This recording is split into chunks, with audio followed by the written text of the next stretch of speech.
Hello. Welcome to my stream. My name is King and I am streaming from Nigeria. Thank you for joining me today. And with me here is my very own assistant, Teddy. Teddy will keep us company for the duration of our reading, and she's going to, you know, she's here to give you a cup of coffee or a cup of tea, anyone you like. I've already had my mug of tea. This is the tea I had this morning, like I prepared for today. I just noticed that um, I noticed that by the time I'm like at the 1 hour mark, yeah, I feel a level of dehydration, and that increases my urgency to like continue to speak. I don't really chill around and all that. So I decided that how about I test that theory today. Like, I'm not sure of it, but I think there's a level of dehydration that happens after speaking. And I was like, let me just have a tea with me as I'm on stream today.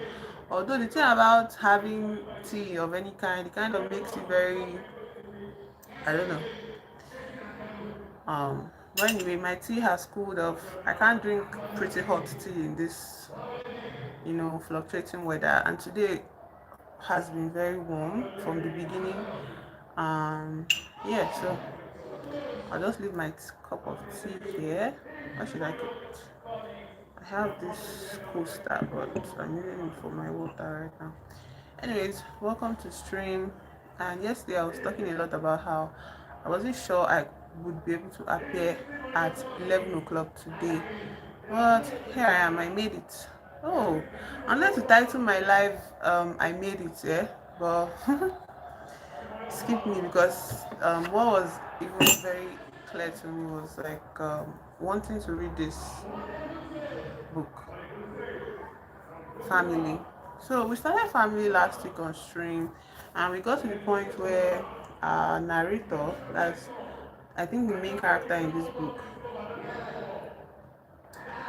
um died, or she died, and she does not go anywhere though. She does not go anywhere. She's just hovering over Earth, and I think we are made to, kind of infer that it is her strong belief, that a strong desire to watch over her children, that keeps her back from ascending or resting in peace, you know. And although it's not like definitive, there's no like concrete statement by the author that, oh, this is definitely what happens, or but you can just infer, and it's kind of believable too, because she starts to talk about the earth, the generations she saw, how in a few years there was emancipation, and people moved to the north, and they would have been free. Also, another issue that we're going to have on this stream, I don't know how to say it, the noise of the stadium very close to my house is deafening, and I don't know if that is affecting us now. um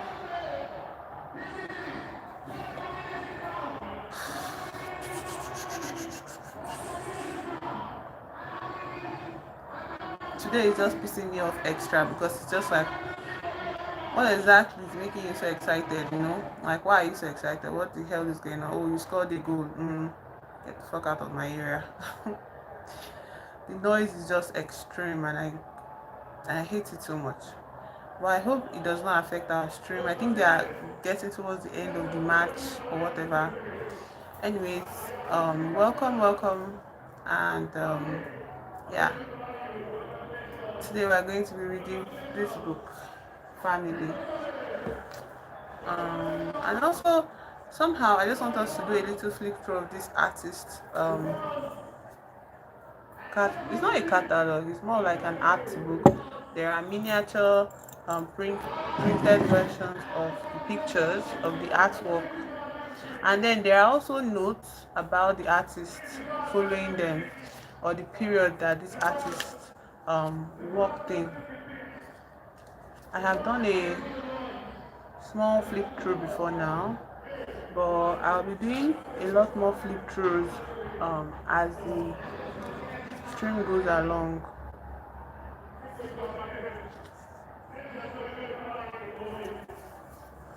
So we'll be doing that after reading. Hello, Kabir. My name is King. I'm fine, thank you. My name is King. Can I call you Kabir? Is that correct? My name is King. You're welcome to my stream. And today we'll be reading something together. How are you yourself?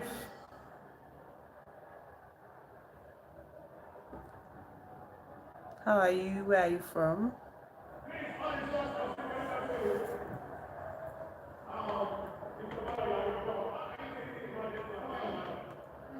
Okay, Kabir, welcome. Where are you from?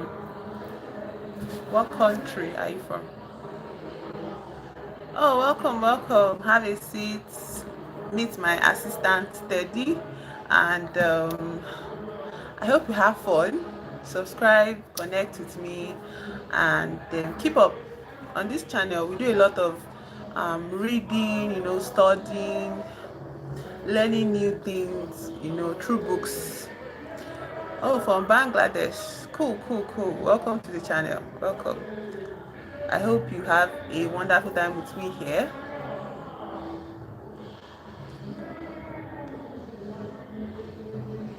So we're going to read. Today is about reading, yeah? We're reading a story, and it is from this book, Family. I don't know if you've seen this author before or you've heard of this story before. Title of the book is Family, and the author is California Cooper. That is her name. We started the story last week, and we got to a certain point in the story, and I decided to end it. Where we stopped at was where the narrator dies, which is interesting. She dies, but she doesn't ascend. Okay, she stays on earth as a spirit, sort of watching over her children, her family. The way her children grew up, had children of their own, and I think it's interesting. The only thing is that the mannerism of speaking or narration is very it can be tough if you are not used to that type of conversation. You get, like, the English is very, very, very African American, and it's like old African American from like the 1800s. Sorry, can you hear me? Because the noise in the background is a lot. I don't know if you can hear me. Just tell me you can hear me so I can continue.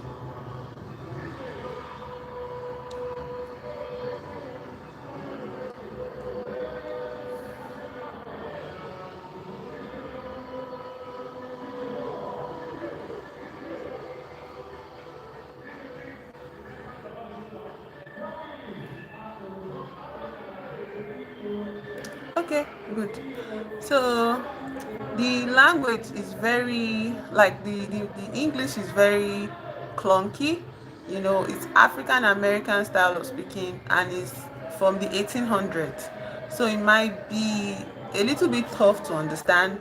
So when I'm reading, I'm going to be taking a little bit of pause between to, like, kind of break down what we just read, that sort of thing. But I'll try my best to keep up with the story so that it won't feel too disorganized. Do you understand? It won't feel too disorganized.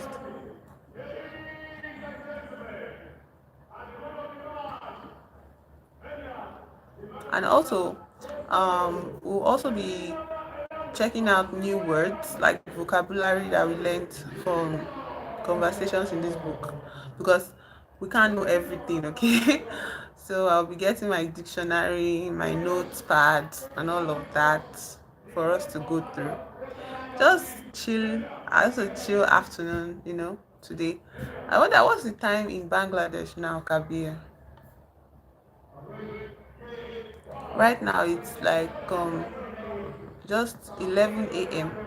around, after 11 a.m.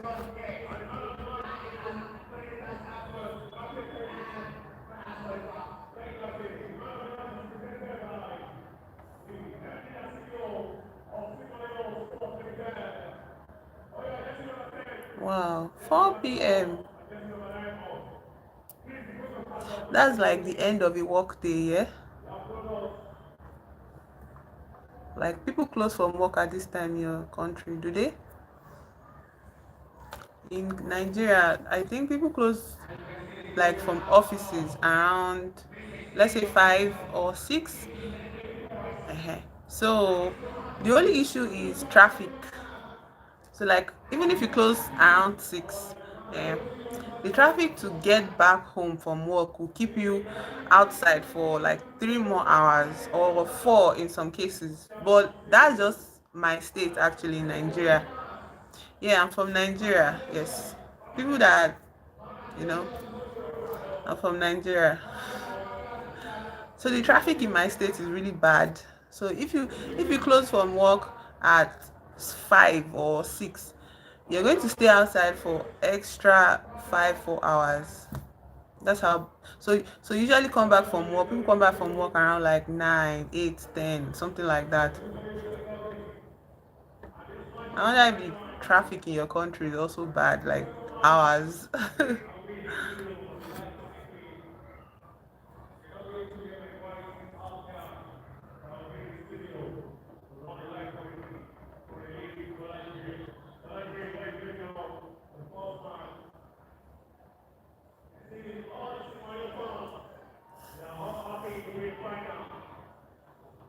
Yes, I have completed my university studies. I was so lucky to finish university around COVID period. Like I ended my studies in um 2021. We had a year-long break because of COVID. We're supposed to complete it in 2020, yeah? But COVID came and everybody went home. So we stayed 1 year at home, everybody, as typical as it is. And we completed our studies officially in 2021. What about you? Are you still in university, Kabir? And what did you study or what are you studying right now?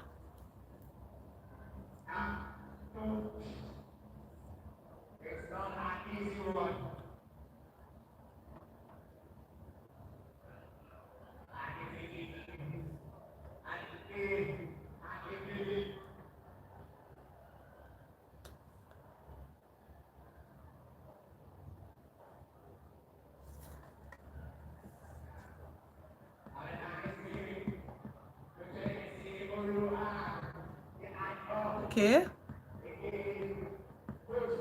When and what did you study at the university?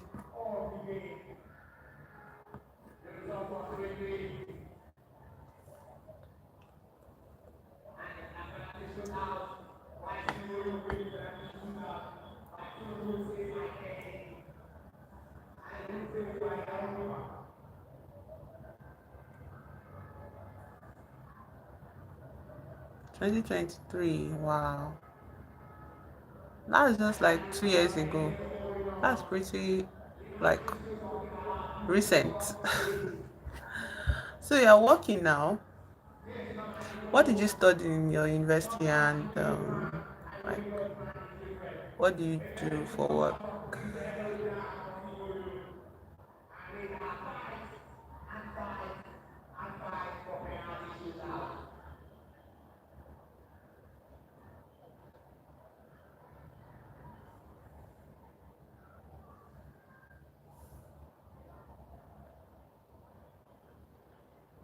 Oh, engineering. That's cool. Wow. Wow, wow, wow. Mechanical engineering, electrical engineering. Like, what do you specialize in? Civil engineering,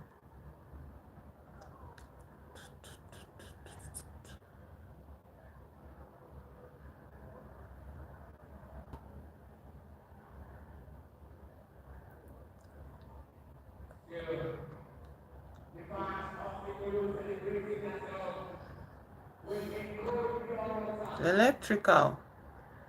Wow, that must have been tough. Like, all engineering courses are tough from what I've heard of them, yeah. Um, but and anyone you specialize, I feel like all of them are tough. Like You get, like, all of them were are difficult to an extent, yes. So is that what you are doing now, like for work, or you've not yet started working? Which is okay, because the economy, the world is just so very messy right now. So I don't think a lot of people have jobs or whatever.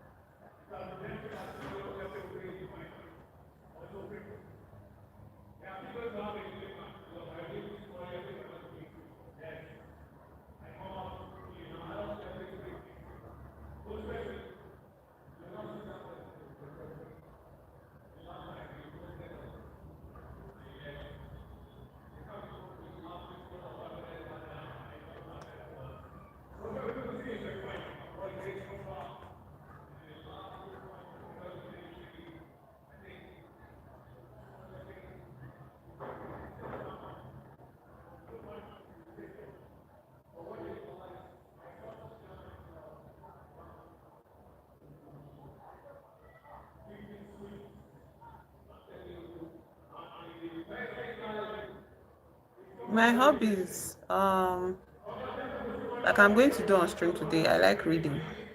That's one of my biggest hobby, or the ones I invest a lot of energy into, reading. And then I do crochet, and I'm learning how to knit. Those are like my major hobbies. I try different things though. I try to learn new things sometimes, and sometimes it doesn't work out. Like I recently tried to get into clay, but the level of patience required to actually move from the process of just like beginner, it's kind of frustrating. It's very, very frustrating, and I've not been able to pick it back since I dropped it, because I was like, this was not what I was expecting at all, you know, working with clay. But other things I start projects with my crochet, whatever, and then I'm learning how to knit and all of that and all of that.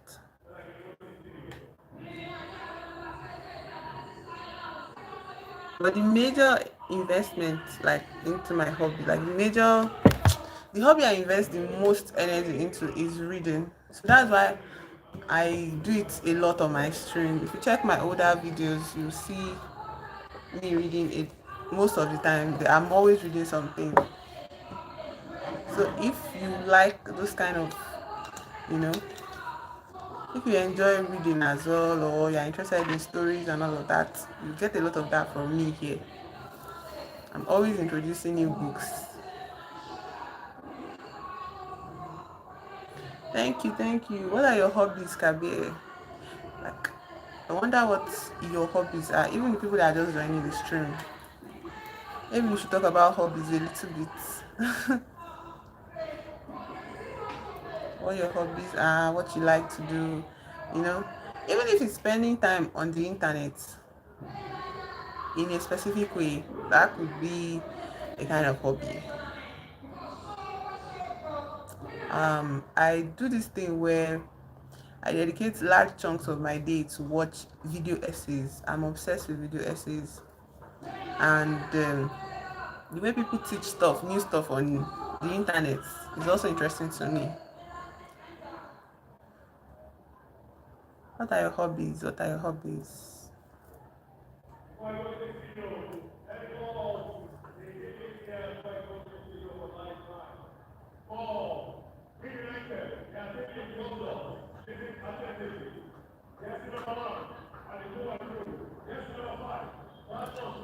Drawing, pictures, journaling. Oh, so you're kind of like an artist. That's cool.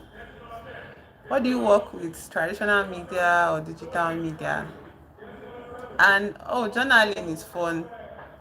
I have lots and lots of journals that I've, exhausted. Well, I've abandoned that thing for a while. Like I've abandoned journaling several months ago. I'll definitely pick it back up somehow, someday. But it's cool. It's cool. Journaling is really, really cool. The pictures you draw, are they like traditional media, digital, like pencils, colors, watercolor, oil paint, or you use like all these drawing programs on your phone or your laptop?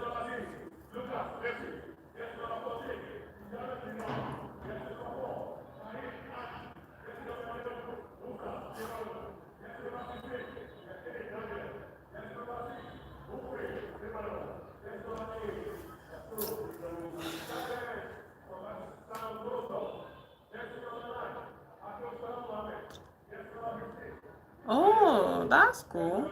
Pencil and paper. Wow, that's interesting. Like you've been doing this for a very long time. Have you been doing it for a very long time, or like you just picked it up recently, or you've always been an artist, for the longest time? That'll be cool either ways. Like, it does not matter. But I just want to know.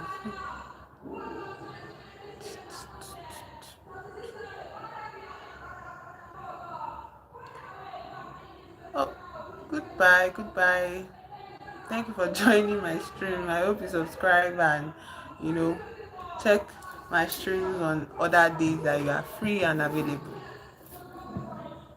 Bye. Thank you for joining my stream.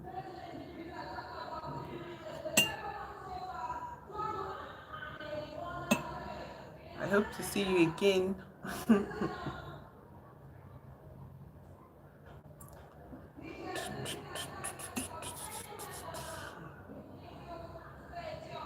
Okay, so in a bit I'll start reading um, my book for today.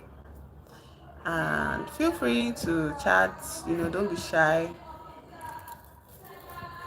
I hope you enjoy the story as well. To the point that we get to.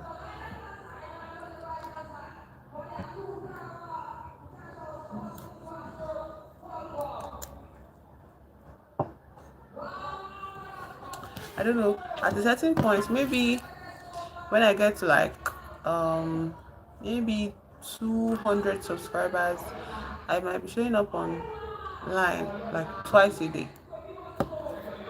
When I get to 200 subscribers, I'm almost at 100, so hopefully I cross 100 today. I said it when I started streaming that when I get to 100 subscribers, I'm actually going to celebrate it on a stream. You get, which I will do. And I said I was going to buy wine, yeah, and like drink it on stream and like just play around because 100 is such a big milestone for me.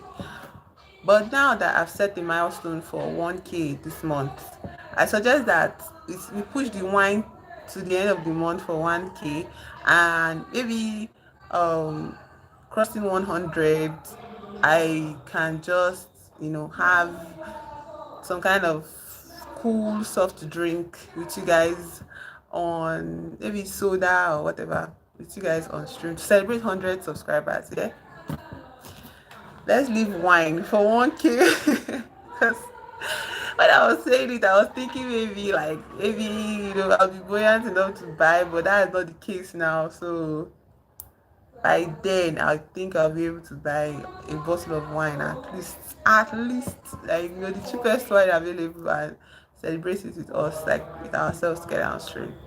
But that's the end of the month. When we reach 1K subscribers at the end of the month, we'll celebrate it with a bottle of wine. So I've already spoken about this book enough. I think it's time for me to. Also, this is the tea I had today. I think this tea is very popular. Strawberry flavored. More than even liking the taste of the tea, I love the smell of it. Like this is strawberry flavor infused 100%. It's not a scam. It is completely strawberry, and I was drinking some of it before stream started, but it's still in my cup. So maybe moments when I'm dehydrated, I can have some of it, yeah.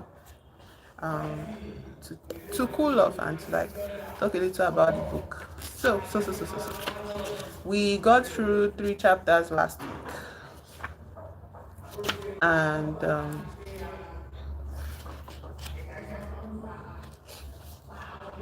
we're starting with chapter 4 this week. Chapter 4 of Family by, as you can see, this is the image of a woman. Yes, look at the scarf, the style of dressing. She's an African, she's somebody that is of this race, and but like, look at the spirit above. It's after we finished reading last week I noticed this illustration of this spirit. I paid attention to this woman.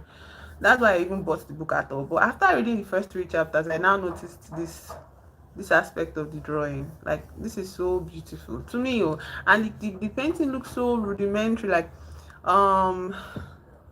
but it obviously looks like something done by a professional. There's this style of art that gives the illusion of like, oh, we can just do simple strokes. But no, there is something intentional about the direction of the art. Do you get? That is why we can make sense of it. I think that's the beauty of like an artist that knows what they are doing.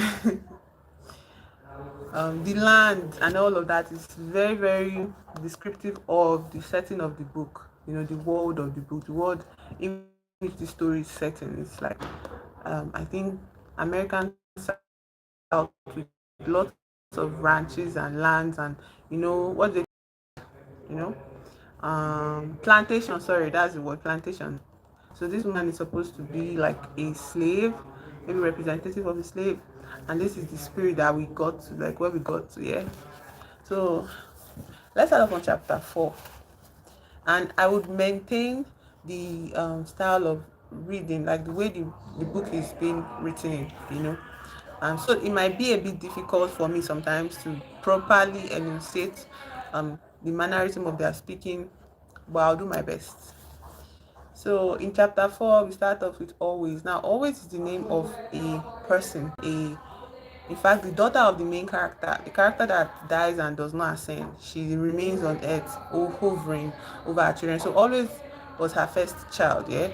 So always is a woman. And we go ahead in the narrator's voice.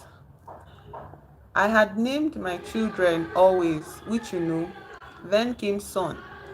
So S-U-N, that's the name of another child, and that is a boy. He was my son, so I named him son. Then came peach, then plum. I don't know what all they put in the books on my babies, but them was the names I gave them. The young mistress named her children Loretta, and Virginia. All my children were sad because I was gone, but always took it the hardest. She had been closest to me with the time we spent together.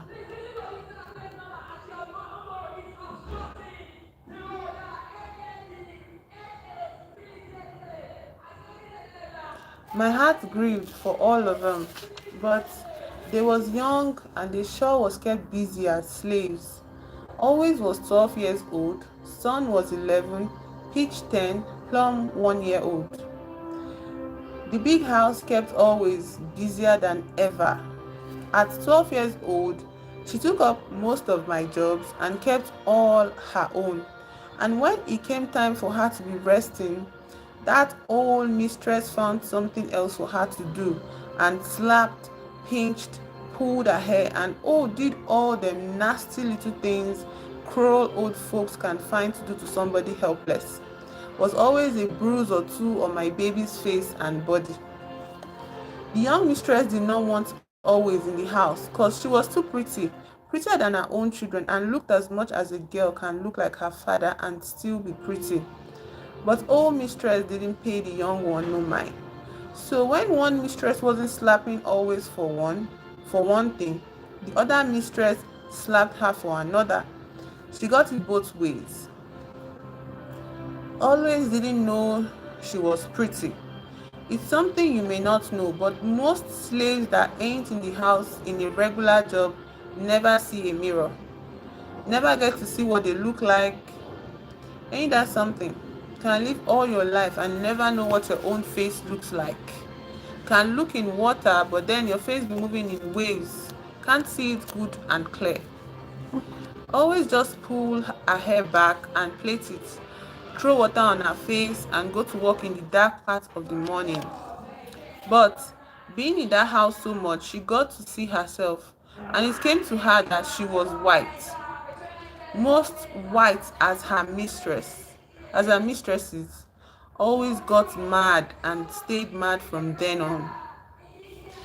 I watched and wished I was there to talk to her, explain to her some parts about life I knew, but I couldn't. So her little mind just had to struggle and strain to try to understand this thing called life she was living. Miss Ellis tried to mother my children for me as a mother, like motherhood. Mother my children for me to cover their loss. But she was old and tired too, and had 9 or 10 others to worry about. Besides, slaves was used to someone there and clothes that they loved being taken away. Just natural. They always expect they always expected it, feared it, even in the face of the master's promises that had turned false mostly every time. She did teach them manners though and tried to tell them ways to stay away from white folks' trouble. See, my son was all time talking about running away. That scared the old woman because she knew it might end the life of all my children whether he got away safe or not. Because they would expect him to come back for them or that they would try to follow their brother. If they caught him, Lord. Oh, don't most people in the world, even today, know what they did to a man trying to run to freedom when they got their hands and guns, whips and knives and boards on him? I prayed he would wait.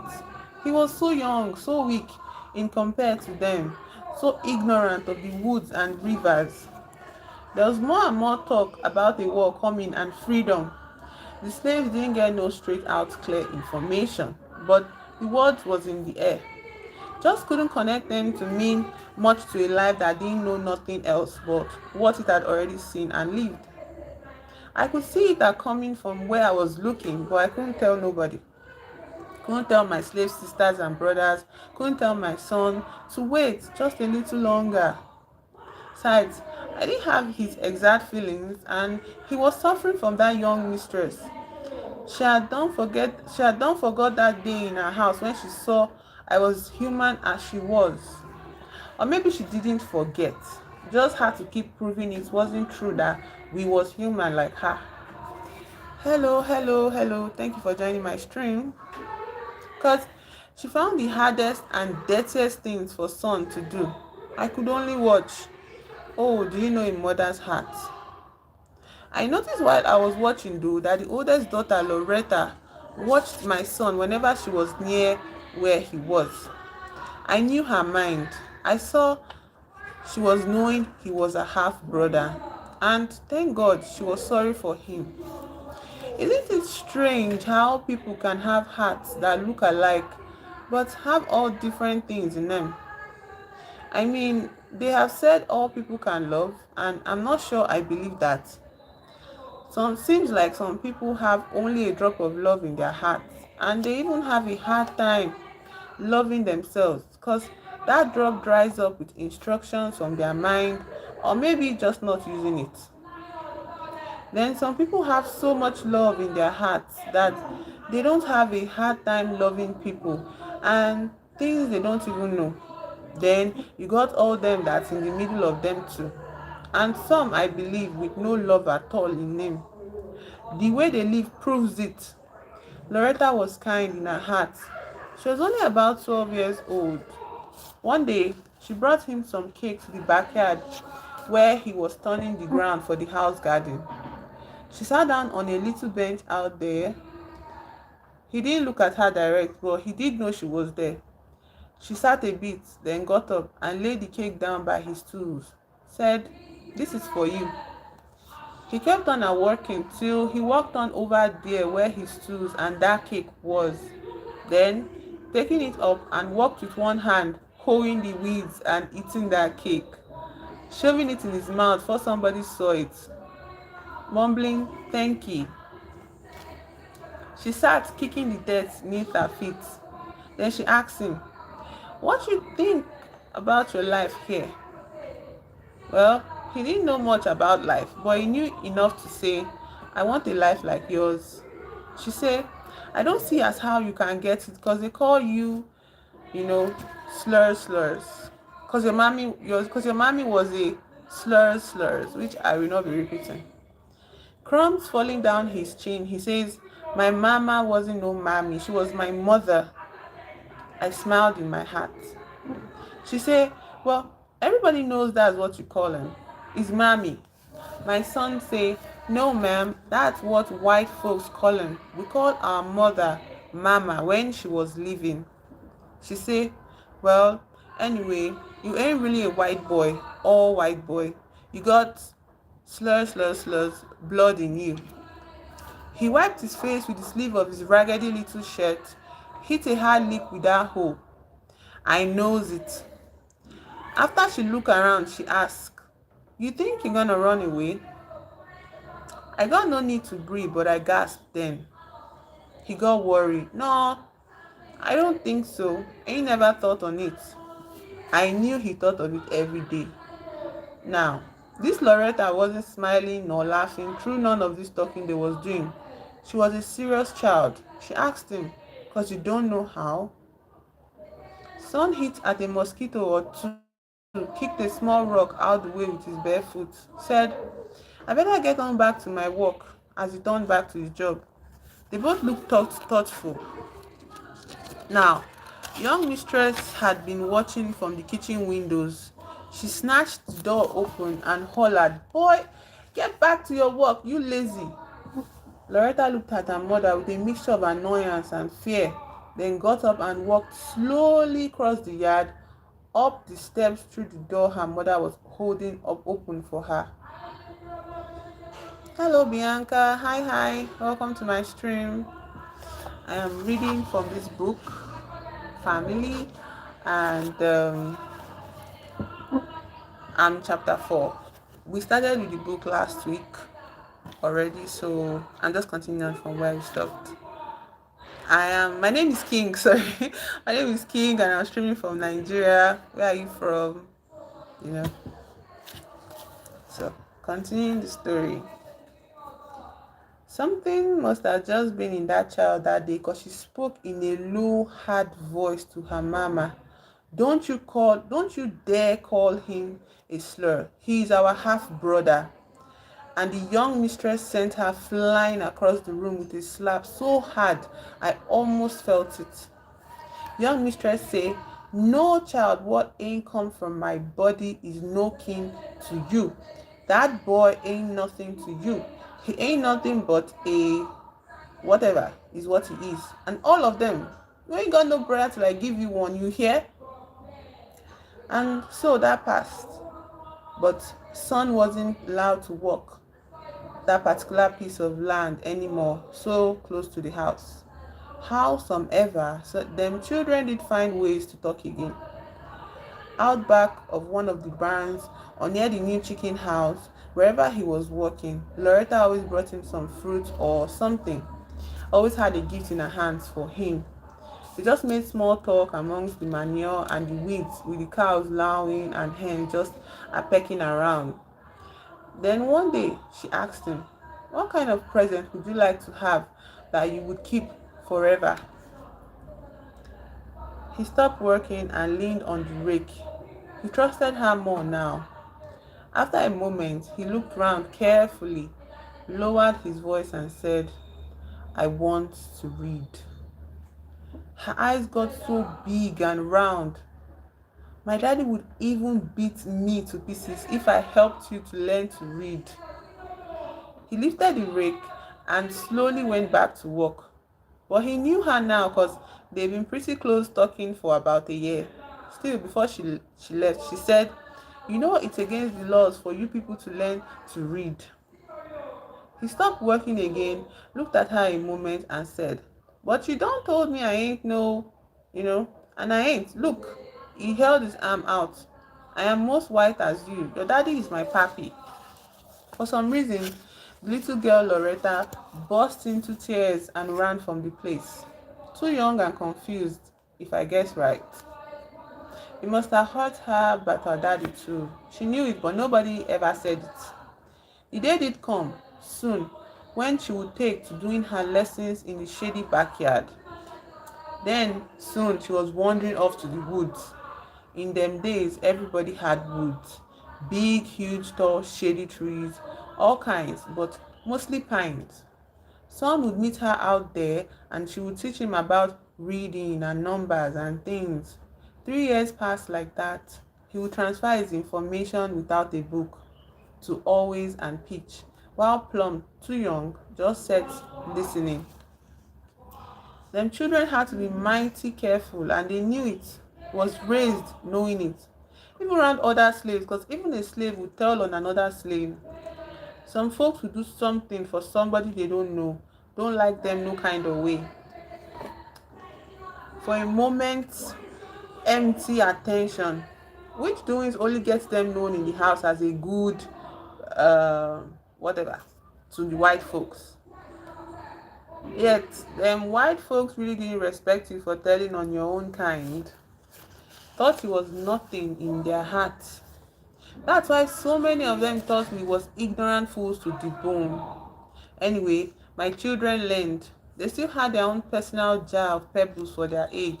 But son showed them how to count to 20, far as he could go and not get confused. Then they didn't need them pebbles no more. In this thing, the pain of losing me and being in a way alone was forgotten. Peach was Son's favorite, cause always seemed to be mean and serious all the time. Peach was womanish, dainty, and delicate. She envied Loretta her clothes and nice bedroom as she lay on her corn shucks and pulled her raggedy sackcloth shirt dress close round her little cold body. As she would fall asleep nights, she would lay there thinking of ways to get into the big house to work, where them pretty things was and them mirrors. Peach finally got Son to ask Loretta to let her be her personal slave to keep up her room. That took a couple of months because young mistress did not want my children in her house that close and clean, as Peach would have to be. That was too close to being human. And Virginia, who was a very plump girl with acne, stringy hair, and stingy ways, hated slaves. She hated slaves because that was the only thing worse off than her, that she could be better than. And a pretty slave was an abomination to her. When Virginia said her prayers to God even, she prayed that Peach and every other pretty looking slave would die. She fully expected God to mind her, and she wanted to be the one to whip some of them to death with that whip that hung in the storage shack, which she liked to play with. Howsoever it went, Loretta was a strong one, and she knew to ask her daddy more often than her mother, and Peach got her job place in the house. Now, Peach was not my hardest working child. She was extra lazy. But because there was so much extra coming to her from this job, the touch of the clothes, the feel of a carpet beneath her wide, bare feet, smells of the scent on dressers, the mirrors, Peach kept Loretta's clothes neat, clean, washed, ironed, and hung up in the closet. The room was kept spick and span. The dresser dusted, oiled, shined, drawers lined. She never needed scolding. Peach slept on the floor at the foot of the bed. Loretta let her, even with her kind heart. See, sometimes you can think you are being too good, and Loretta needed to know she was the mistress. Needed Peach to remember it, because sometimes when they played games together, Peach forgot and commanded Loretta to do things. There wasn't nothing better that could get Loretta to remember Peach was, after all, a slave, than to hear a command from Peach's two full lips. Then, too, Virginia might be round some corner or behind some curtain watching and listening. I watched and I saw my Peach was learning things to help her in her future. I thought, I hoped. I could see if freedom came in time before they sold her out to one of them sick-minded white men who does cruel things to women, she could be all right. See, I could see some things in the future, but I could not see everything. God is the only one who sees everything. I knew Son would be alright in looking out for himself if he could just keep taking in knowledge without nobody finding out. I hoped that knowledge wouldn't make him no fool to speak up out of turn and cause him to lose his life, and Peach's life, and Plum's life, and my always. Now, it may seem as though these children was doing all right and that being slaves wasn't hard to them because they was making some kind of way. But it is so hard to explain to anybody how each minute, each hour, each day had to be lived. Yes, you was fed and clothed of a sort. You had a place to sleep, but count your own life and see, even with these important things taken care of, how much more there is to life. Would you exchange freedom for these small things given to you? No, not given, well paid for. If each minute could be your last, even in this little measly way, if the next hour you could belong to somebody you ain't never seen nor heard of, somebody more cruel, fierce, tricky, unfeeling, who really did think you was an animal and showed it with every move and word they did and said. Now, I will tell you what I have seen and noticed in life from where I am. There ain't no two people or very few that you can put together and they be happy, even if they think each other is equals. Mothers, fathers, children, and every human being on God's earth have to work hard at getting along with each other. Now, just suppose they didn't feel like working at it. Ain't no two people who work a job together can get along more than 2 days without one of them thinking bad thoughts about the other. Don't care what color they are, people is human. You hear what I'm telling you? Now, put you on your job with your boss and give them all license to treat you just any way they want to. You see what I mean? The court is full and will always be full of people and the grievances they put on each other till the end of our time. Well, a slave didn't have no court to go to. The masters of the land made the law, so the law could not hurt them. I bet you couldn't live like a slave 1 hour even in a game. Well, my children were struggling for survival in the day of no win, only slave. It was no game, it was their lives. The day did come when Son ran away. I followed him. That Loretta girl had given him some money she had been saving the hard way, cause the farm was not so prosperous now. The master running around and drinking cause he thought he was unhappy at home. He's home. Son was most 15 years old then. Loretta was 16. He passed for white and in the end it got good to him and he never passed back to his own mother's color again. But I don't go on too far ahead of my story. As all these other things was going on, there was always was what you might call mean with responsibility. My daughter had tried to take my place in looking after her brother and sisters. She scolded and fought them about the things they did for their own safety. She was always trying to keep Plum in hand close to her. Miss Ellis had asked for her help to help in the child keeping, so that was the work she did half the time. So she could be around her own family, you see. They let her, but that old mistress said she was too young and strong to be just doing that kind of work. So she still had to do all her other duties at the same time. Her hard work grew so sometimes that child only got 2 or 3 hours sleep a night. I watched my children, always praying to keep them from the beatings, punishment, hunger, grief, and misery that is soul and core of the life of a slave. To see my or any child working, slaving in that hot, heavy sun falls on your life like a big old weight. Digging in ground hard and full of weeds, snakes, and scorpions. To pull and drag things that strip the hands of flesh, make them to bleed. To never look up and say, tomorrow I can rest. This evening I can rest.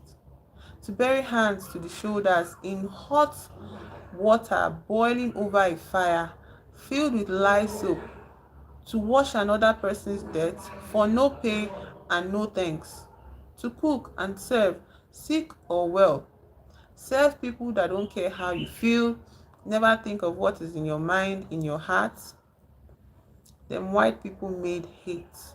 They made hate just like they had a formula for it and followed that formula down to the last exact gallon of misery put in. Well, that's what they made and that's what they got. I'm telling you this.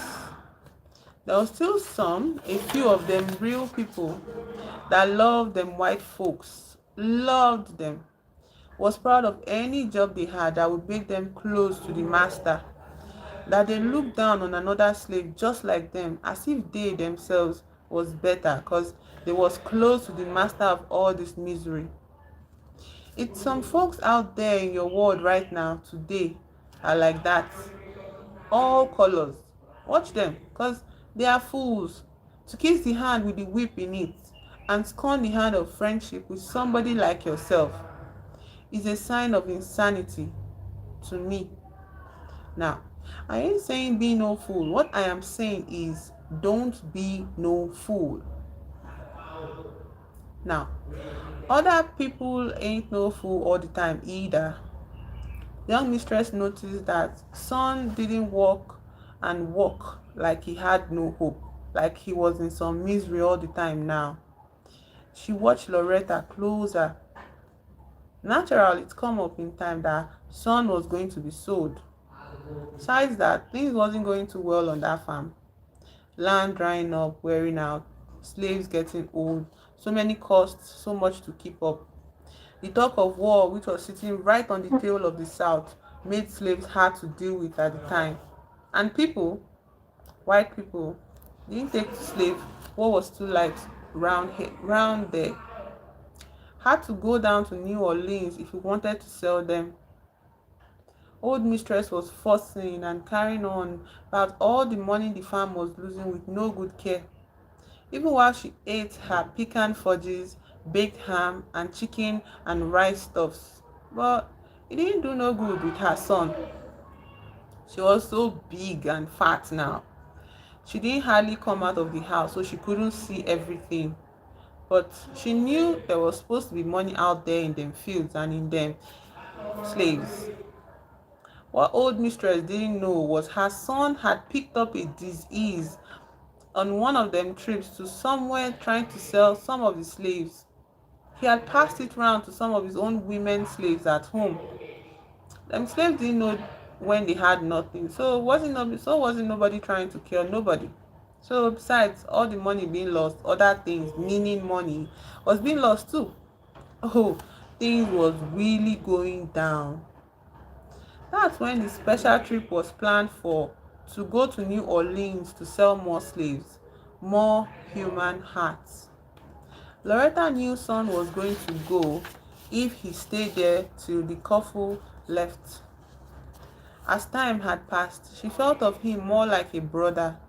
I don't know why or what was really in her heart, because she didn't pay no mind to my other children too much besides Peach, and that's because Peach worked good for her.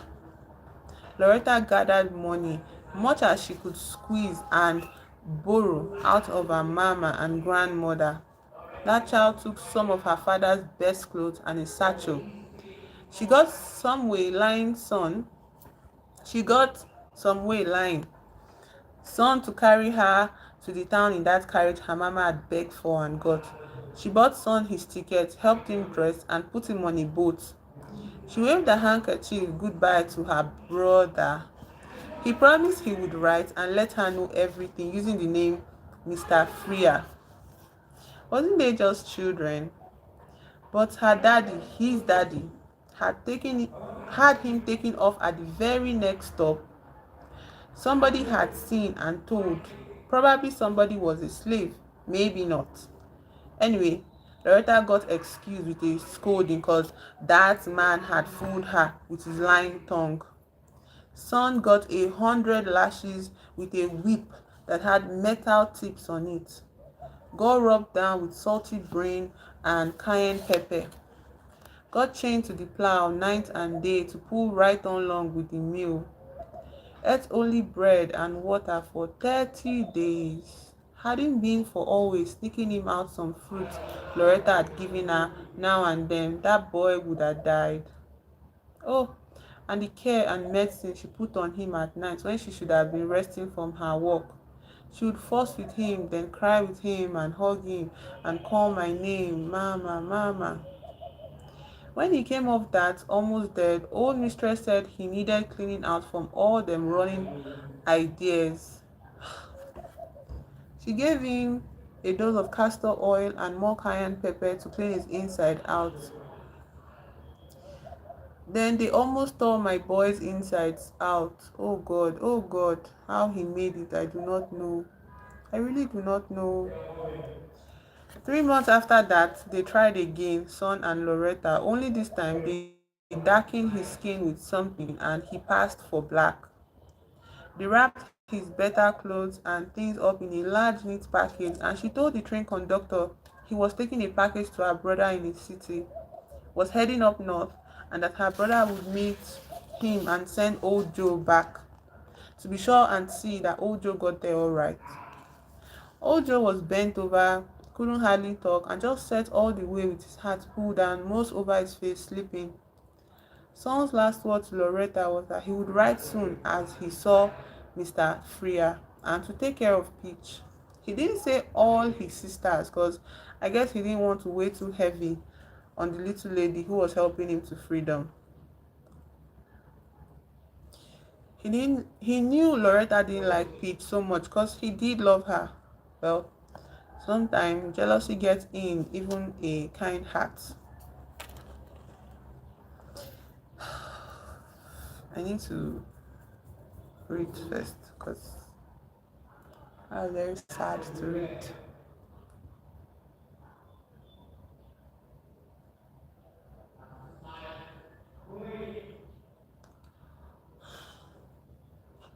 I was very sad to read. I don't want to cry. Let me. Okay. I don't need to tell you what all went on when they found that Son was gone. This time for good. They advertised. They sent patrollers. They did all what they could with as little money as they could. They almost rather spend money though than have a slave outdo them. They watched Loretta, but she was so mean, slapping and carrying on with Peach. They stopped suspecting her having anything to do with it the second time. Peach caught hell.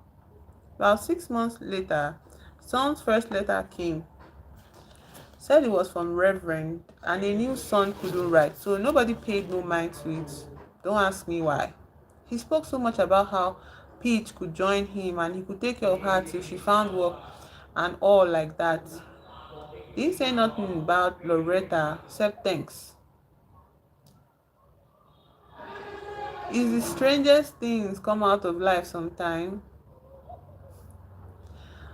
Loretta got her mama to get her daddy to sell Peach. Oh my God.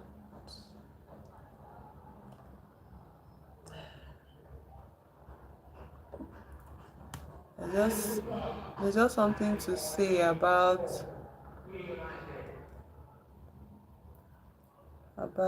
how um Intersectionality is so important. um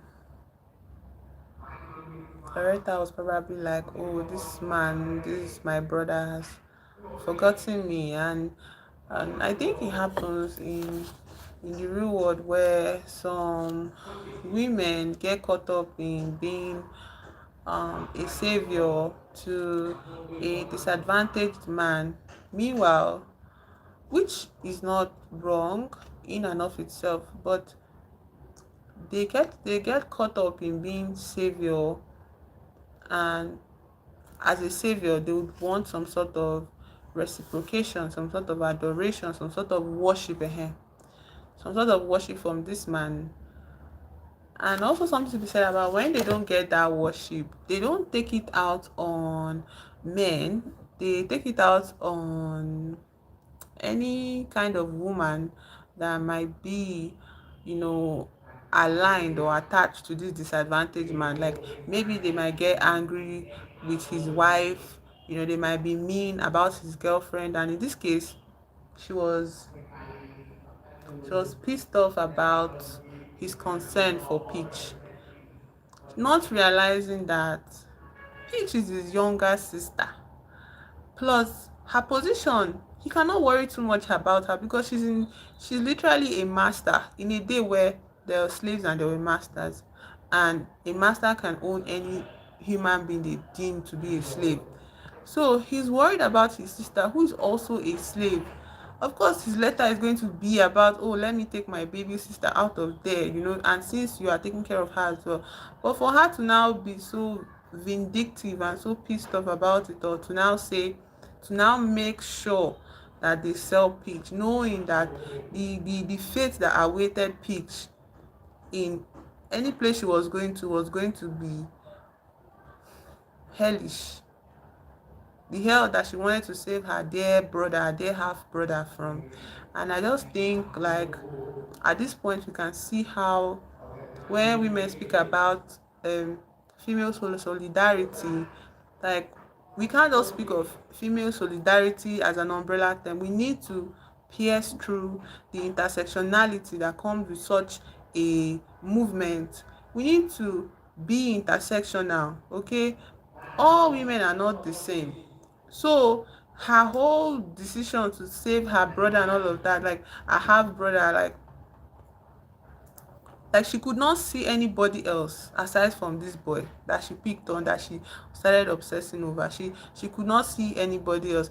It's all this thing that is like kind of when women decide that, oh, I'm more connected with men than women. I find friendships in male figures than with women or with girls or my fellow women.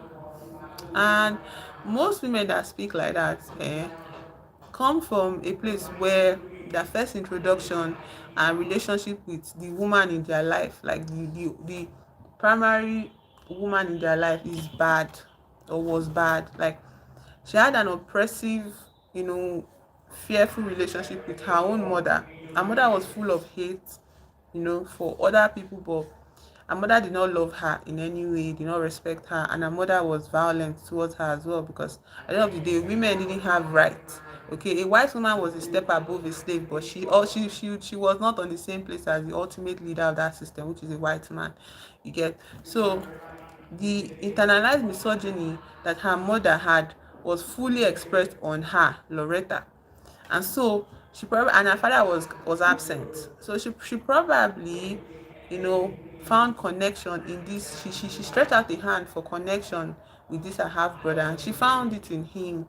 And it made sense to her. But I think there's this thing we take for granted when we look at like girls or women, and we take it for granted that, oh, just because I'm a woman, you know i I can get along with other women, or I should get along with women. Meanwhile, women, girls come in all shapes and sizes. There are women that are autistic, there are women that don't understand social cues, there are women that have bad relationship, bad memories with you. The primary maternal figures in their lives, aunties, mothers, grandmothers. They have very sisters, cousins. They have very, very, very warped, twisted relationships with those women in their lives. And so when they go out in the world looking for connection, they're going to be obviously distrustful of other women, and those feelings that they suffered from at the hands of these women in their lives, they're going to project it onto other girls that they see.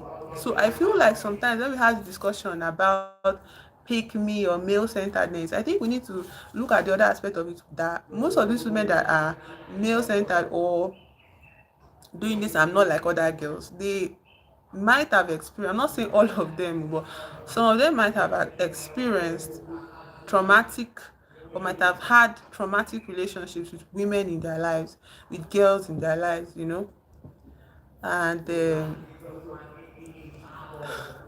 yeah, they might have had that. So I understand, not like I'm making an excuse for Loretta, but I understand where she was coming from, in the sense that she didn't feel that affinity to befriend Peach for real, even though she was being basically nice to her in the most nicest way a master can be with a slave.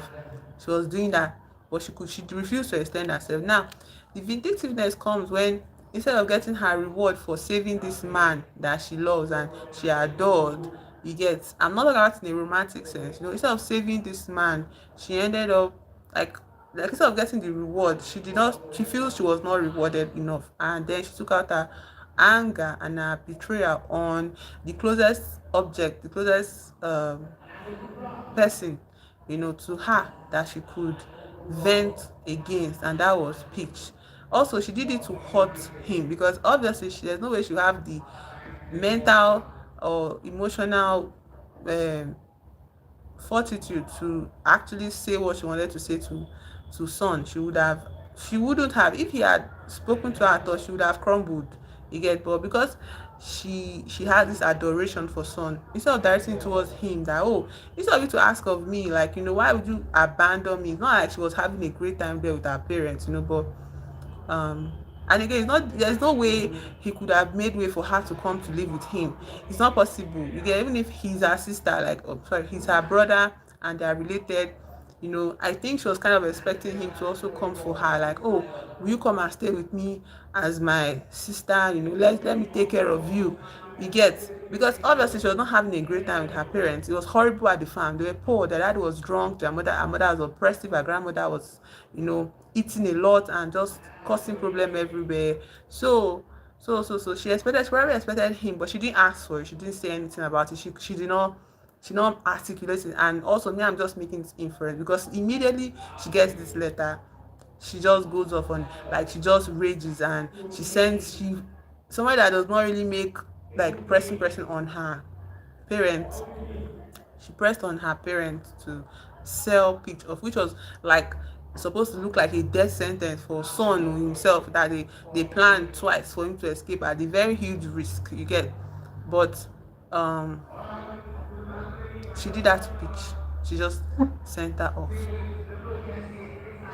knowing this is after Peach has gotten used to the comfort of the big house. Thank you, Sahu. Thank you for joining my stream.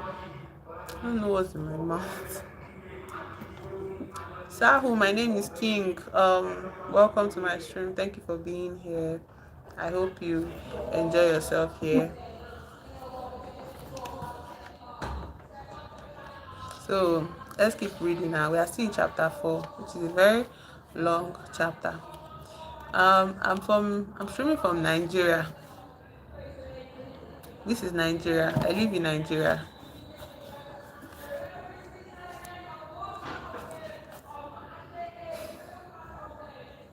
My baby Peach was sold. Wasn't hard because she was pretty, and with the good food from the big house. I'm reading this book, Family, by California Cooper, and I am giving a little bit of, conversation, like the things I'm getting from the book. I'm speaking about it too. And now we are in chapter 4. We started it last week. It was 3 chapters we read last week, and we are just on one chapter today, chapter 4. So the main premise of the book is that this is following a woman in slavery America. She was a slave and she died, but she did not ascend, she did not rest in peace. Her spirit remained hovering over the earth, watching her children that were left behind. Why are you asking? Are you married, Sahu? So I'm going to continue reading and I hope you have fun. It wasn't hard because she was pretty with the good food from the big house. She had a well-formed body, even being so young. A man from somewhere across the waters bought her, was rich. Now, I can make this short. Peach was not no fool. She had fooled round in that big house and read them few books they had, much as she could. She had read something about the Arabian Nights, what had told her something about men and women. Peach was scared, didn't know nothing about life, but from that farm and them few books Loretta allowed her to read. But Peach worked on that man. He bought her nice things to wear and she looked good in them. So he bought her nicer things, beautiful things. She could cook, set a table, speak soft and sweet, and be quiet when she didn't know what she and anybody else was talking about. Now, the man had had a wife who was a little older than him when he bought Peach. I don't know. I feel like we should wait out this music because it's distracting me.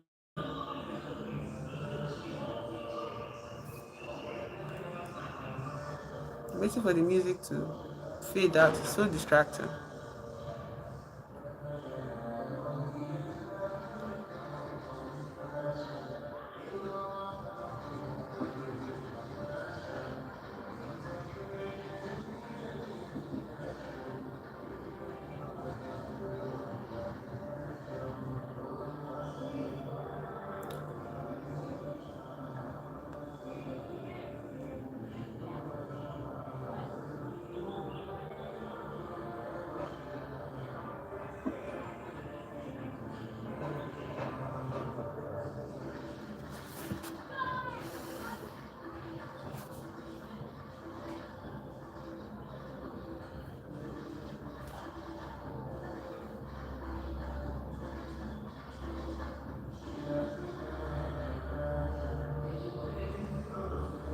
The music is so loud from across, and I can't focus too much.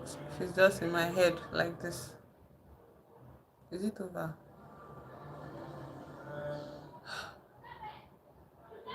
Okay, it's over. Now, the man had a wife, was a little older than him when he bought Peach. Don't know why, maybe it was natural, but that wife didn't live much more than 7 or 8 months from the time he brought Peach home. That man took Peach and moved back to Scotland or somewhere over there and married her. Married my Peach. Obviously, in this moment of time, like uh, that is not. uh, but in Peach's situation, I think that is one of the least, the way it is described actually, least terrifying of outcomes that could have come out of her being sold, you know, from the farm. That was the least terrifying. It's not great, it's not awesome, there's nothing, wonderful about it, but it was well suited for the skills that she had somehow, by just insisting on being inside the house, just following her desire to be in the house. All of that had helped her, plus the little education she had gotten from her brother too. All of it helped her to succeed as much as one can succeed in these circumstances, after being sold.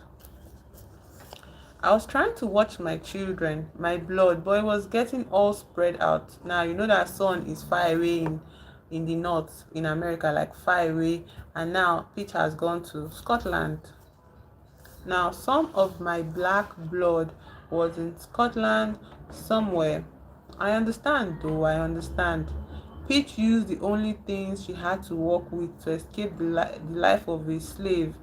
She changed her name to Pichelle, pronounced as Pichelle. Now, I had wanted to stay around and watch my family blood, see my family grow if it could survive slavery. And it was growing, but it was growing in so many different lands and colors. I wouldn't have recognized my own children's children, my own blood, if I had met them coming down the street right in front of my face. Years later, Pichel's grandchildren were all around her and some were darker than the others. They asked her, why? That old Pete just laughed and told them, because I'm from America. We're all colors in America and you are American because I am. She never told the whole truth, but she never really tried to hide it or was afraid of it either. Your grandmother, my mother would have loved you. That's all she ever told them about me. Being rich, their children, Peaches and her husband, went to college, became things like doctors, lawyers, judges, and married doctors, lawyers, judges, even into royalty. My blood ran like it was let loose from a stream into the river, into the ocean. It ran it ran from the French wife's son married through his four children to theirs, ran into the world hidden, but there. But I am ahead of my story again. that was that was a nice chapter to read actually. It was very long, but it didn't feel like I was being dragged, along with the story. It felt very it didn't feel like it was just an exposition kind of writing, you know. There was narration, but I felt in the moment with like I was in the moment with these characters. I felt not felt but like kind of felt their pain, you understand? Because connection and all of that. Like usually I made up my mind not to consume any more slavery kind of movies and all of that, because at some point Hollywood started making some kind of torture fetish thing about it, and I just like I won't do that to myself, but buying this book after reading the summary at the back, it was something I made an intention of buying, like an intention out of buying. Like I was like, okay, let me read it in a book. The noise. Welcome to my stream. There's so much noise because of these people that don't know why they're playing music non-stop on the streets. Well, you can chat with me. Just wait till the music peters out a bit because it's so noisy.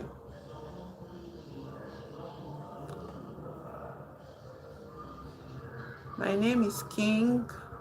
I am streaming from Nigeria, and I do a lot of reading, a lot of bookish stuff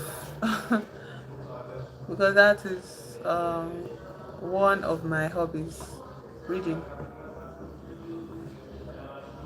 So I hope you join the channel and come along on this journey with me.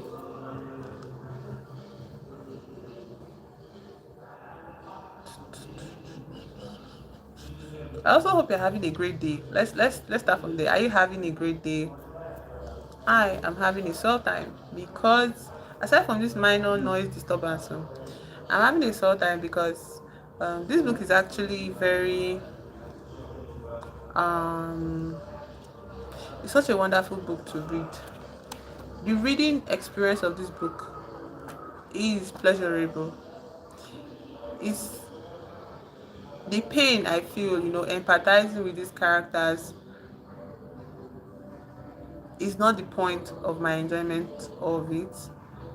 The pain, like the pain of empathy, like for me to be able to empathize with characters in a book, you know, it just makes me feel good that, oh, there are wonderful writers out there, something to aspire to, becoming a good writer that can affect people, in such a way, make people feel emotions that ordinarily they don't touch. you know Finally the music is over.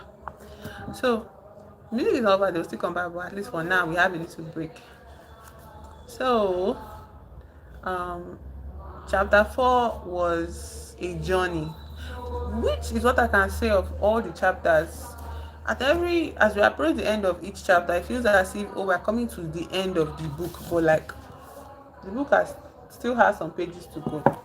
And then the narrator tells us, hold on, I'm getting ahead of myself, and um I have to reel in my um what do you call this, my end point.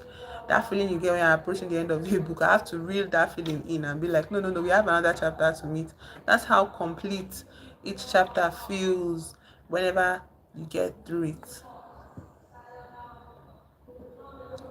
um and I've already spoken a lot about the thing that really touched me the most. That was Loretta, Peach, and Son, like that triangle thing. Even though they're all siblings, it's not like a stupid. No, it's not love triangle. It's just a triangle.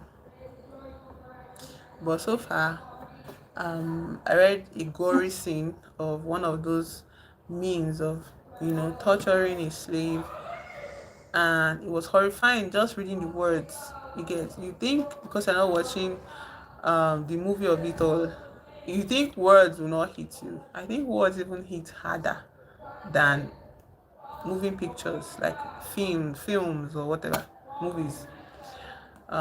So yeah, chapter 4 was something. It was a lot, but somehow it was digestible. I did not lose myself in the reading. Like, I did not lose whatever this narrator was trying to tell me in chapter 4. I followed her. Well, it's not my heart, they're spirits now. I followed them until the very end of the chapter, and I'm looking forward to the next chapter, to read the next chapter.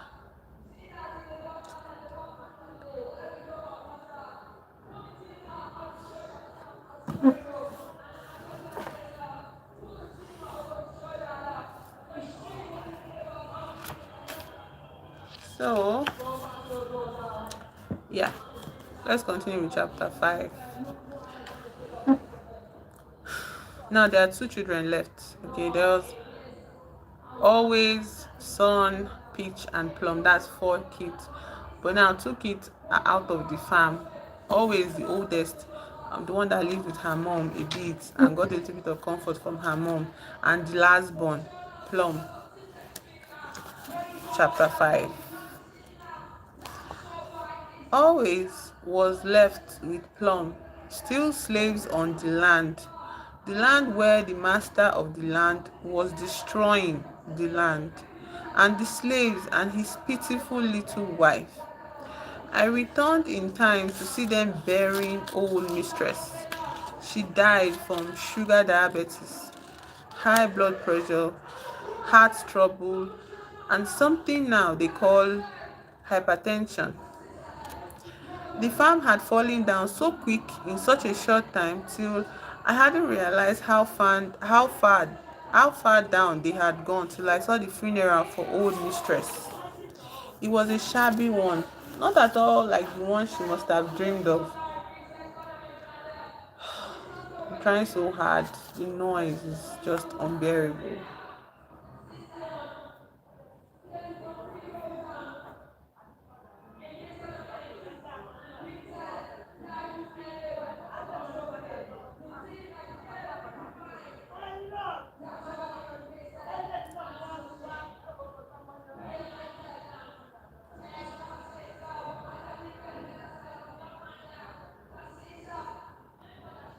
It's so obvious that these people are amateur commentators here, and I don't have a thing about being an amateur. I just have a thing about being a nuisance. So loud. And I have a mic, but I don't know how to work my mic on my phone. I don't know if it was a fake mic I ended up buying. Like, that's what happened to me, because I've tried to connect. Maybe if I had a mic, I wouldn't feel so bothered about the noise. Young master had the coffin built right in the yard front of the house by the slave carpenters. Didn't get no fancy one from the town and didn't send out no notices. Then people was maybe not coming anyway because they was worried. Songs talking about a war to preserve their way of life so they could keep destroying the lives of slaves. Well, that's what it was. Most of their land had given out, just used up, and slaves was running off and getting away. Some masters was in debt, deep debt. The rumors and wars was turning things all up and round. I don't really know it all because I wasn't in their business so much. I just noticed all that in a glance at life. With the farm doing so poorly, all slaves wasn't all slave what wasn't more raggedy, was dirty, and most let's to stay that way. Tired and exhausted majority. Takes money to do that, and money was short flow. I believe it was around 1844 or so. The young man was dying from his disease, really body old. His long yellow fingernails only plucked at the few pretty thin slaves he had around there on that old farm. Some of them even his daughters. When he wanted favors from a slave now, since the slave knew he couldn't complain on them, they made him pay some little something, some little favor in return for a few. Shame to be said, a small coin here, a small pretty thing there counts. Especially when you ain't got nothing. Them slave wasn't happy about it. But when you ain't got nothing and don't see nothing coming, see, a starving man will eat dirty bread. Some way always had missed the disease, too tired, too busy, not wanting none of them old men left on the farm. I reckon she had some of her ancestors' blood running through her mind. She was raggedy, but she was clean and still pretty in a thin kind of way. Plum was about 5 years old now. My daughter stayed close to each other, working most times.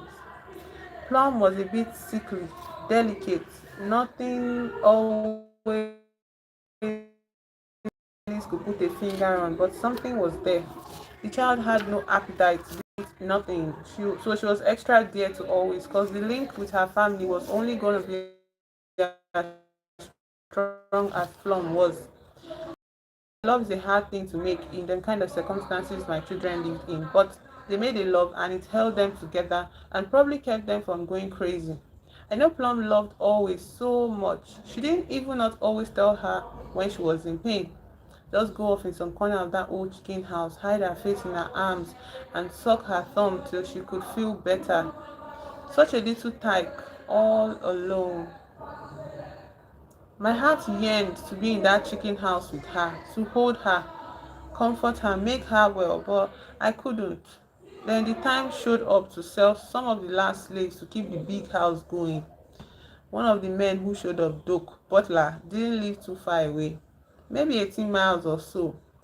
In his life, his mama and papa had only had two slaves. The man's slave died from overwork. One woman, old but still living, took care of his sick brother Jason. The brother got sick because he had got struck down one day sawing trees, got hit. He had ruined his spine, wasted his legs. His mind was mostly alright, but he couldn't talk clear and couldn't walk. This young man, Doak, was getting married. He wanted to make a showing and needed a slave for his young wife to be, to show he was some kind of class gentry. He already had a little land. He, this man, looked upon my daughter always, and he was pleased. I liked to die again. And he couldn't afford my little plum. Oh, tear my heart up, life. Just tear my heart up. You don't always done it. Just keep on till I can't even stand death.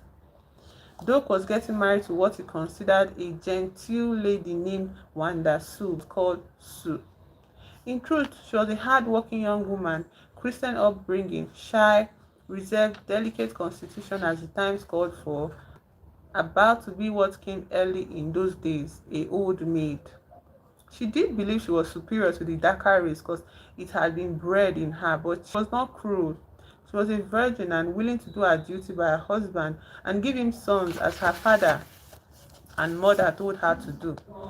She wasn't so glad to get Doak, but she was glad to get a husband and her own home. As far as genteel ancestors, hers was like most of everybody's.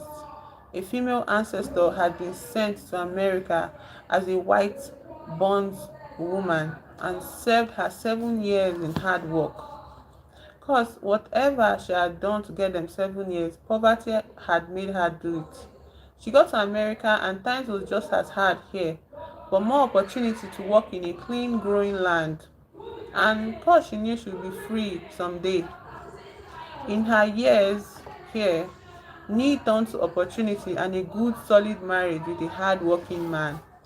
Their family grew, always working hard. They had a few slaves, worked them hard.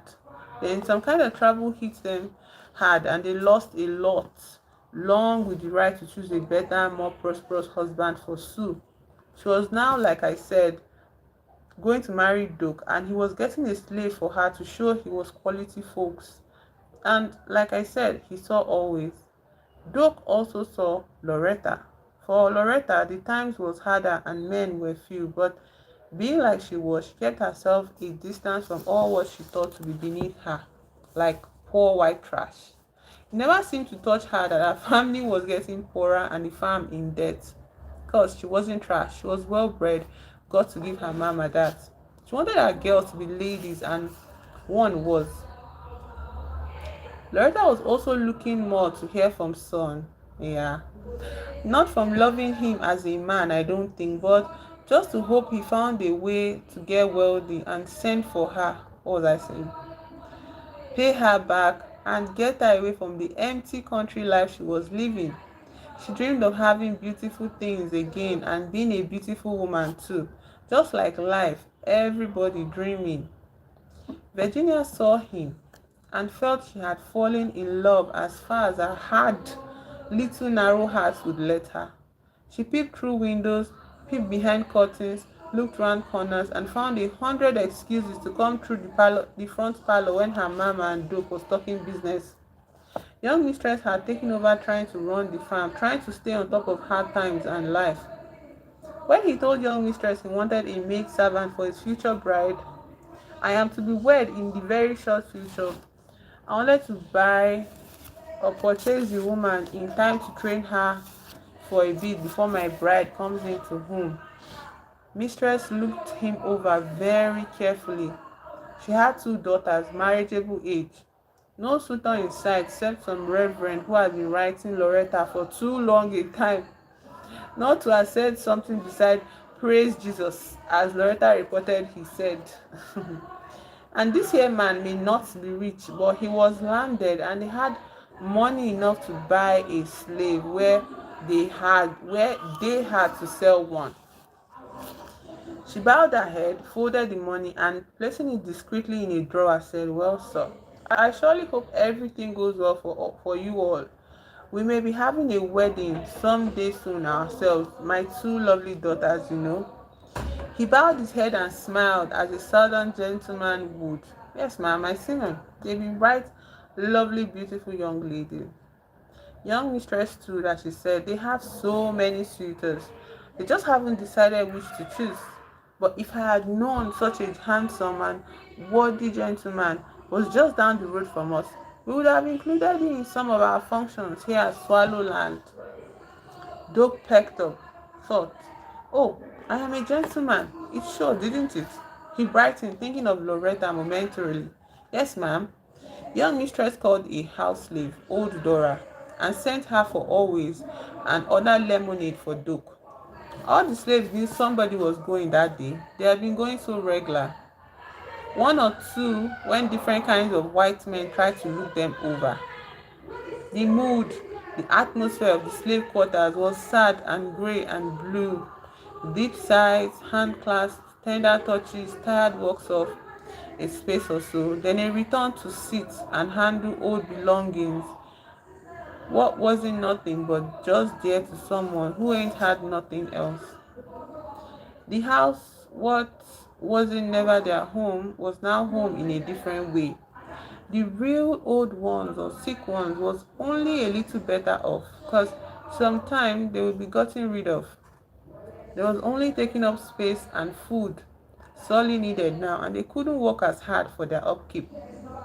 Slave dealers can do a whopping lot to an old slave or spruce him up for a week or so till their gray hair starts showing again and the shiny grease wears off. These old ones loved each other, most of them as families. And it don't feel good not knowing where you're going and who you're going to, and if you can make a new family feeling without the time. If you can make a new family feeling without the time to give it. And this old work may be hard, but the beatings was fewer now, except for that Virginia when she had stole some liquor and drinked it and come out after them to play. So all of them was nervous and scared. Even the animals acted like they felt it. Even some of them slaves went to hug a cow or a mule goodbye because they attended it or worked with it all its life. But always was cold. Folks not off working on jobs hustled into their broken down shacks gladly. Always looked round for Plum, but Plum was off somewhere, probably pulling weeds or some small job. So always dried her hands, smoothed her apron, straightened her back, took a scared swallow, and went to the big house to the mistress. She was newly 16 years old with the heart and backbone of a woman, but no new wisdom to help her face this life, to get her ready for whatever might come. She finally stood before young mistress, who was writing on a sheet of one of the old papers scattered on her little desk and did not look up at first. The mistress was not soft-hearted, but she was not truly hard-hearted. She was doing what she had to do for her own survival. She was human, and she felt a few pangs of sorrow for this girl she had known since she was a baby. She spoke in a hushed voice, avoiding Always' eyes. "You have been sold to Doug Butler. He's going to be taking you with him today. Get yourself ready. Just leave your job as it is."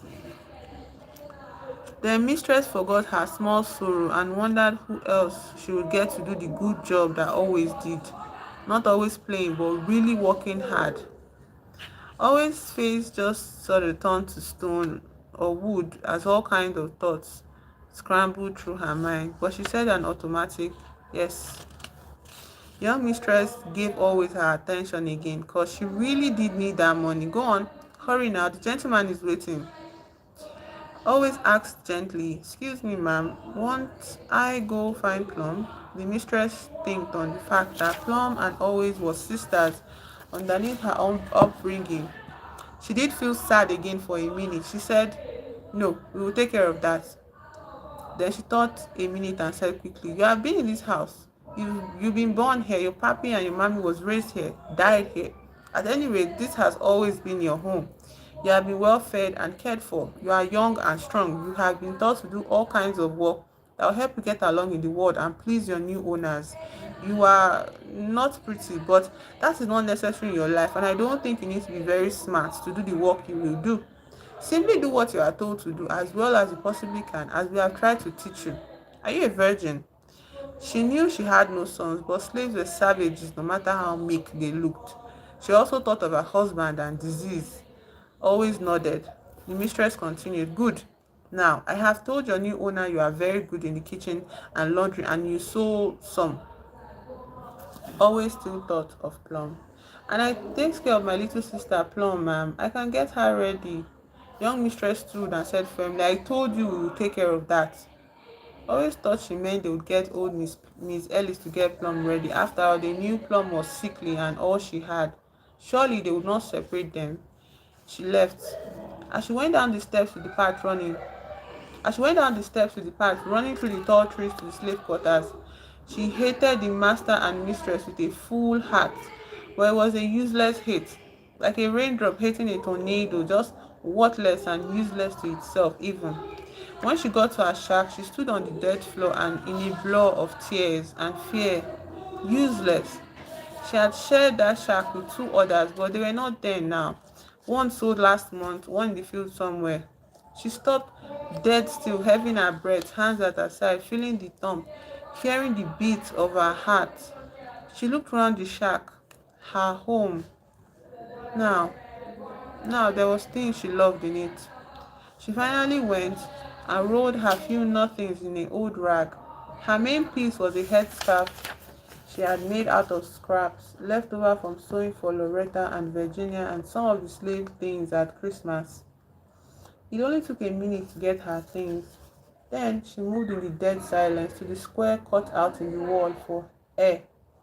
There she had understood many times, looking out towards where freedom might be, where sun might be, where peace might be. The day was already hot with the late morning sun. When the heat thickens, grows heavy, and everything is caught in it. Through her tears and the whole window, everything looked like it was burnt in the minute, like time was standing still. Trees, bushes, vines could be seen through that whole back of the shack. A bush with flower buds grew up and through the crooked window hole, coming between some of the loose boards of the wall.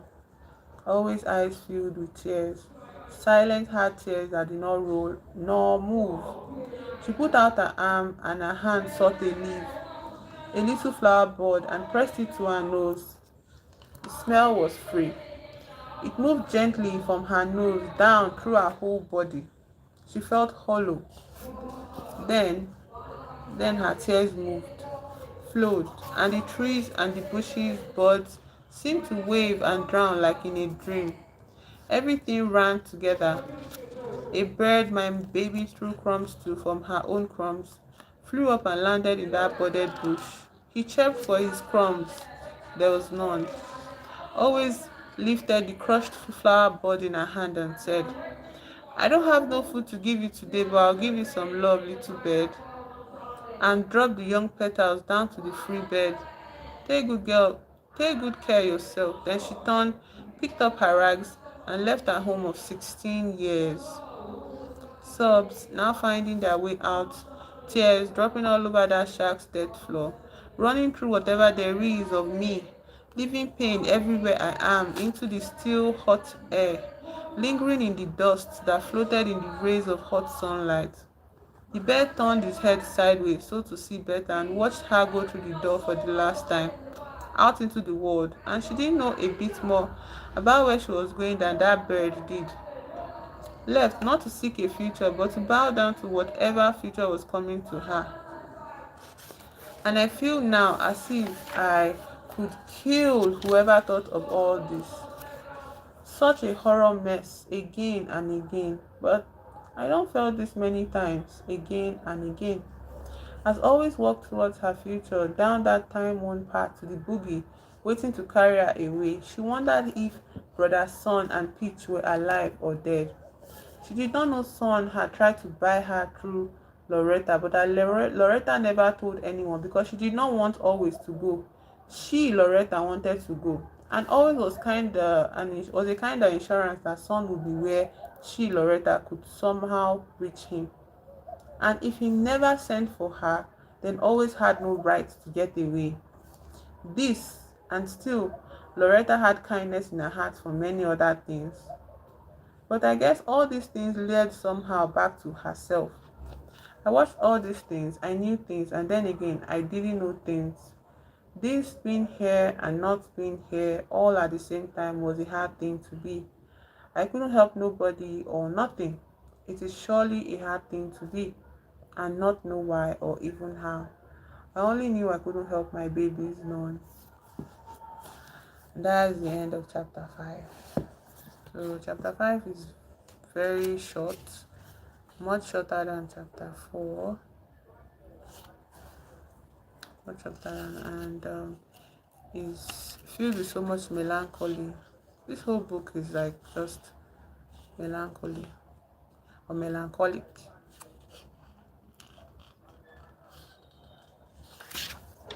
I have this fear for Plum. I think Plum is sick in a kind of birth defective way. So if she's not cared for, like, or paid attention to, her condition could worsen overnight. And I don't know. I think Plum might go, which is also very sad because Plum is just 5 years old. She's just a baby, and Plum already knows how to go off to a corner and suffer in silence, and it's like just a very harsh reality. And then for their mother to just have to watch all of this powerless, you know not able to act. Again, Loretta keeps coming up as a real enemy, because this point where narrator says that Loretta had kindness in her heart for many things, but all these things led somehow back to herself. So it's like this self-centeredness that comes with being a white person in this era. Like did she think that she was in a worse off situation than Always and Peach? Like, for 1 second she could not even begin to think beyond her status, to even think about her status, her privilege, and all the things that she enjoys as a free human being. Yes, her parents are oppressive. Yes, her future is uncertain, but she's free to an extent. She was free to an extent. Okay, in fact, she was free. She was a human being. She was a human being. And I can't, like, to even read again that son tried to, bargain for his sister Always to come to where he is, to where he was, and she did not agree. She did not allow, she did not facilitate it. She refused to facilitate it because she felt if she's not living, then why would they have to live? She was still not recognizing that. She was still recognizing her place of privilege, that as she had a very certain standing in society as a human being than even the son that ran away. But she could not see that. She was so self-centered, and it's just horrifying to read about it. Yeah, it's just horrifying to read.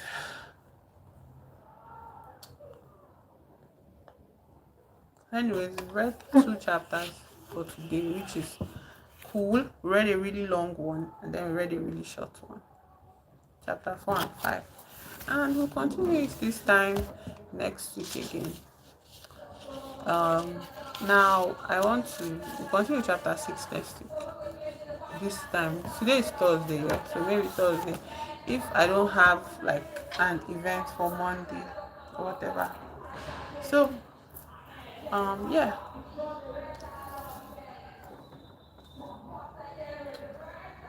What is up? We have finished reading for the day, for the stream, and so far it was fun for me to read. I had fun reading it. I had fun making progress on the book, and I don't know, I feel like when I complete it, I'll still like to make some sort of book review about it. Also, I understand that this sort of story might not be very comfortable for people, to connect with. on this type of platform or on stream. You get, there's a lot of discussion and narration of really sad events in America's history, and it's not, I feel like a lot of people feel as if they feel guilt, when you say, oh, the white people were wicked, they will not start to feel guilty. And it's like, you can't stay in guilt. Guilt is a very useless emotion. It does nothing for you. It does not transform, or what did you call this thing, what's this word for, into something productive. It does not, nothing. It is just a very useless feeling. Sometimes guilt even makes you stay where you are, because it gets too heavy for you to confront whatever it is you are feeling guilty about, which is just counterproductive for this type of conversation. It's counterintuitive to this kind of conversation. There's something called growth, and if you allow yourself, you can actually grow. Okay, you can grow from whatever place you feel, whatever you feel culpable for. You can grow. You shouldn't just let yourself remain stunted, stunted in the feelings of what, just stunted in your bad feel. Oh, I feel bad, I feel sad, this is sad. It's like, so what do you feel bad? Like, what is so great about your feeling bad? Your feeling bad does nothing. For the people that actually experience this horror, it does nothing for them, and nobody's even asking you to even do anything for them either. Like, at this point, there's no even expectation anymore for these people to do anything for anybody. It's just, how about grow from this, like, just grow, and growth, there's no playbook for growth. People grow in different ways. People learn and grow in different ways. Well, anyways, so that is the book discussion for today, the reading for today. And I just want to talk about a little bit about the anime that I'm watching recently. um the anime is this thing, titled E.Ts. It is still airing, so I sort of put a pause in it, to continue it when more episodes are out, because I really, really love the story. I love the characters. I feel like I'm connecting well, like, with the story enough to keep it up. Most times when I start watching things, I just get stuck in the middle and I cannot continue. Even though I want to, I just can't take it anymore. But this anime is actually cool because um there's I can see, like, there's room to enjoy everybody's expression of behavior. The things that even happening are very adventurous, fun. Also, the world building of the anime is cool. I like the fact that we're not focused on one kind of human beings. Like, human beings are all joined together in this world, but, like, there are different kind of human beings. There are human beings that look like mouses. There are human beings that are big. There are carpenters. There are bandits. All of them are human beings. Then there are human beings with power that they call hiding night or whatever, and they have this special connection to a certain thing to make magical weapons, and it's all cool. But the main thing about this anime is that there are magical beasts that are like that are taking up majority of the space in this world, and so humans only have this much space to live in. And as with anything human related, human beings will always try to, like, create evil, to be evil, like it's something in their makeup. Human being cannot just help being evil. And so there are people that have now begun to, like, perform magic. Okay, in this world now, magic is something new, it's something underhanded, it's something that is very nasty. It's nasty. There's nothing good about magic, and it's not popular. It's only all these secret societies that do it. And the people that are practicing magic are killing off um, beasts, those magical wondrous beasts that are occupying the earth. Like, they are killing them off to make potions for it. Then there is this leader Drell, and Drell is so he's not annoying as much as you just expect him to be a real boss, like to be a real antagonist. He's not the type of antagonist that one swipe can kill, like Phil or something like that. I feel like he's a real threat, to my character, my favorite character of the show. My favorite character of the show is Clem. Clem is a human form of one of the big beasts. How they used to call them, original beast or something. And I like the way Clem looks. I like I like the way Clem looks. Their design. They are genderless, and they have this horn on their head, and there's nothing.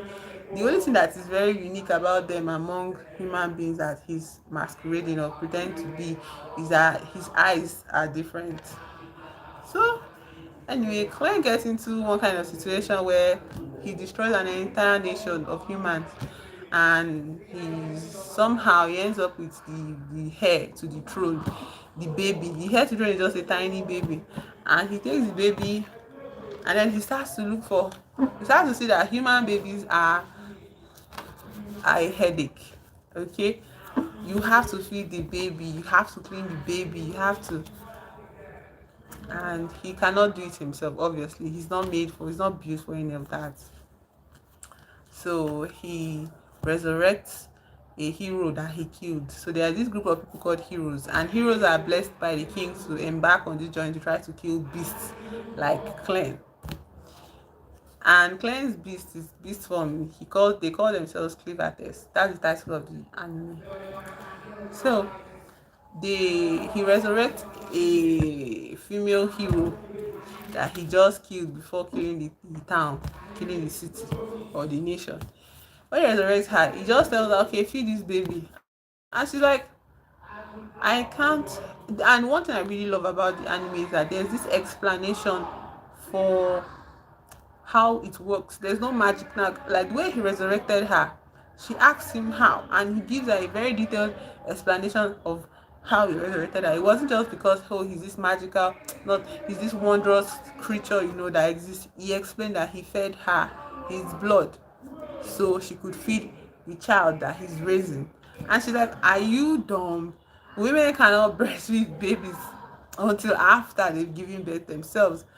And he was like, oh, okay, so we have to look for somebody that can do that. So she now starts to tell him how he can get something called a wet nurse. Now, wet nurses are people that feed children, that their mothers probably cannot feed.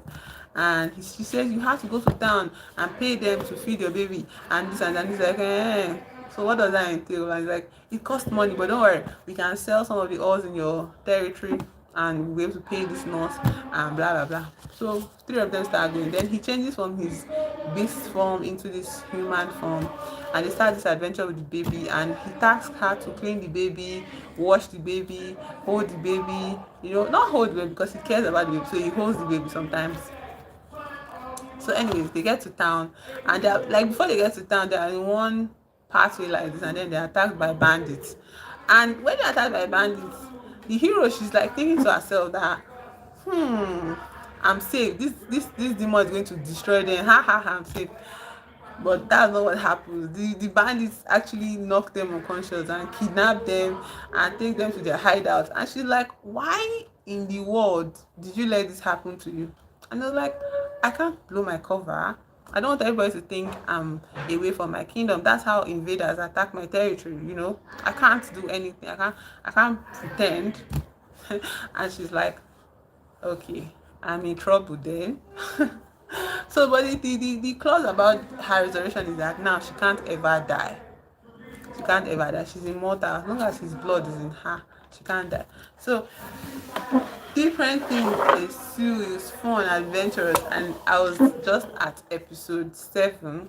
I was about to begin episode 7, and then I noticed the still airing, and I was like, if I complete this available episodes. Now, how am I going to survive when newer episodes come out? And it's like, I'll hold on. But then again, something about me, if I retract these feelings of excitement about the show, even when newer episodes come out and it is completed, I may not be able to go back. I'm not able to find this excitement anymore. So I think I'll take a chance on myself. I will excitably finish the show, the episodes are out, and follow up as it comes out. That's what I'll do. Else, I might lose my interest in it and all of that. So, anyways, thank you for being here with me on stream, and I hope to see you in the next one. Subscribe, like, comment, and I'll see you tomorrow. Okay, bye bye.